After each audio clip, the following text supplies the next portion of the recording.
الحمد لله رب العالمين والصلاة والسلام على سيد المرسلين وعلى آله وأصحابه أجمعين، أما بعد، فأعوذ بالله من الشيطان الرجيم. بسم الله الرحمن الرحيم. أولئك الذين امتحن الله قلوبهم للتقوى لهم مغفرة وأجر عظيم. وقال النبي صلى الله عليه وسلم: أصحابي النجوم بأيديهم اقتديتم اهتديتم. الہی دے مجھے طرز تکلم میری آواز کو تو روشنی دے. الہی دے مجھے طرز تکلم میری آواز کو تو روشنی دے. مجھے افکار صالح عطا کر میری تحریر کو تو روشنی دے. لائق صدر احترام معزز سامعین، آج کے اس باوقار جلسے میں ان اصحابہ خیر کا تذکرہ ہوگا جن کے بارے میں اللہ جل جلالہ وعم نوالہ نے ارشاد فرمایا، یہ وہ لوگ ہیں جن کے دلوں کو اللہ پاک نے تقوی کے لیے خالص کر دیا. ان کے لیے مغفرت کا اعلان اور اجر عظیم ہے. نیز سرور کائنات محمد رسول اللہ صلی اللہ علیہ وسلم نے پیاری زبان سے فرمایا، میرے صحابہ ستاروں کے مانند ہیں، جس کی بھی اقتدا کرو گے راستہ پا جاؤ گے.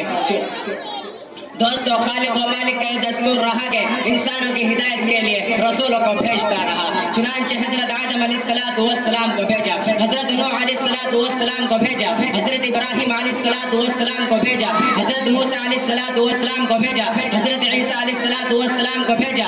آخر میں شاہ بطحہ تاجدار مدینہ سرور کائنات خاتم الانبیاء محمد رسول اللہ صلی اللہ علیہ وسلم کو بھیجا. اب نبیوں کا سلسلہ ختم، رسولوں کا سلسلہ ختم، قیامت تک کوئی نبی آنے والا نہیں. یہ دین آخری دین ہے، یہ شریعت آخری شریعت ہے، یہ مذہب آخری مذہب ہے. یہی وجہ ہے کہ اللہ پاک نے آپ صلی اللہ علیہ وسلم کو صحابہ کی وہ پاکیزہ اور مقدس جماعت عطا فرمائے جس نے مذہب اسلام کو زندہ کرنے اور پھیلانے میں تن من دھن کی بازی لگا دی. چنانچہ تاریخ شاہد ہے کہ ان سچے جانثاروں کی دین اسلام کے لیے ان سچے جانثاروں نے دین اسلام کے لیے وہ قربانیاں پیش کی ہیں جن کی نظریں پیش کرنے سے عالم انسانیت تہی دامن اور خالی ہے.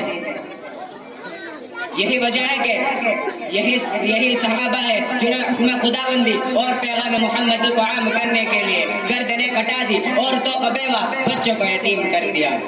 میں اپنی تقریر کو یہ ختم کرنا چاہتا ہوں. آخر دعوانا الحمدللہ. حضرات محترم، آئیے اپنی پروگرام کو آگے بڑھاتے ہوئے